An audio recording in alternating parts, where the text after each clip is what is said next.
And I'm sure that that Yamaha engine can sustain this heat and that type of intensity. But the way he rode, he's never going to grenade that motor.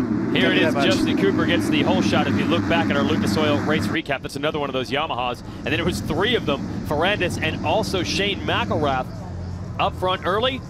They both took the measure of Cooper, and then Ferrandis gets back around McElrath to get the lead. Yeah, once Ferrandis got to that lead, he just started pulling away. And also a great ride for Jeremy Martin. We've been curious to see if he can get back to, you know, his championship winning days. That first moto definitely answered a lot of questions for us. A solid ride coming through the pack as well, had great pace to finish runner-up. Ferrandis told me last year, yeah, the mud races, the bike heats up, I have to use the clutch. That's what I use to go fast. He didn't need all the tricks this time. Maintained a solid gap and holds off Martin to take the first moto win of the season. Hampshire, as mentioned earlier, a great run for 3rd on the Rockstar Husqvarna. McElrath 4th. Alex Martin through some traffic for 5th. That's Jeremy's brother. Jet Lawrence had a mistake, recovers for a solid 6th. Derek Drake 7th. Mason Gonzalez, nice job. First race as a pro. Second really time in a week he's been back here at Loretta's. That is impressive for the Rock River Yamaha. 8th. That is not a full factory motorcycle. McAdoo and Cooper end up 10th. Pierce Brown ahead of Mumford, who had some problems. Shout out to privateer Nick Gaines, who was stuck in the mud literally in practice, missed almost the entire session. It took a winch to get the bike out, and he finishes 13th in Moto 1. There's the rest of the top 20. Dylan Schwartz, another pro debut, 19th. Good job for him with our Lucas Oil race recap. So our 450 Moto 1 highlights. It was all Suzuki's up front early, Freddie Noren and Joey Savacci, but there is Anderson tripling through the waterworks to take the lead. Yeah, and once he took the lead, that was the last anyone saw of him. But the battles behind were interesting. Osborne and Tomac going at it.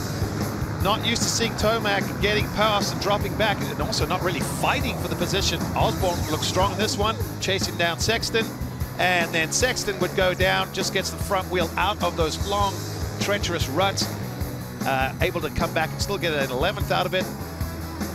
Then there's Osborne getting around Webb.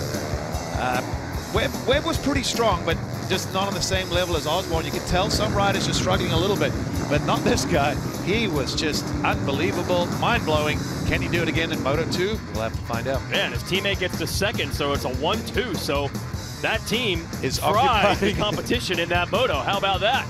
Justin Barsha, solid run in 3rd. Don't forget, they went 1-2-3 Rockstar Husky at the last Supercross. They're on the ball right now, that squad. As in win all the races, or the figurative, it would be perfect to win the championship and get a lot of wins. So far, so good. He's won the first 2. His teammate Shane McElrath gets the motorsport.com whole shot as we show you the Lucas Oil race recap. You won't see Ferrandis here. He got stuck behind another rider early. And then RJ Hampshire, the red jersey, is able to get around Justin Cooper for 2nd. But then Ferrandis was able to get everybody to move into the lead and rode about as smooth as you could on a very difficult racetrack. Here's Alex Martin running in 5th. Tips over, manages to keep the bike running and get it back upright. Did not lose any positions there. Photographer was in the right spot too. That's right. And as mentioned, once Ferrandis had the lead, he avoided those big mistakes and was able to take the win. Hampshire in 2nd. Jeremy Martin had an up and down ride, but he does hold off McElrath, who will finish 4th. Alex Martin, despite that crash, 5th. McAdoo, Lawrence, Cooper, Harrison, and Hartrath round out your top 10.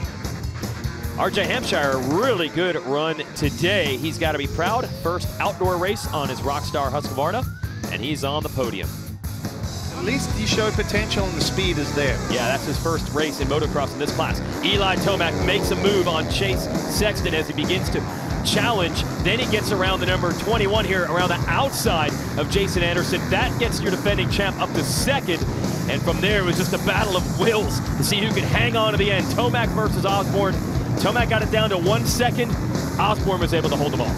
Yeah, he dug deep there. And I think for Osborne, that race had to feel special. You heard him mention that he enjoyed the crowd, the limited crowd we have. But, for him, he really worked for that one. This one's going to feel really special. The first one usually always does. Absolutely. Tomac does take 2nd, and Chase Sexton, first ever race on a 450 ever, finishes in 3rd, and he beats some big names. Baggett, Muscat, Anderson, Barsha, Webb, Wilson, Anstey. Shout out to the rookie there in 3rd, and a good first ever motocross race in the U.S. for Anstey in the top 10.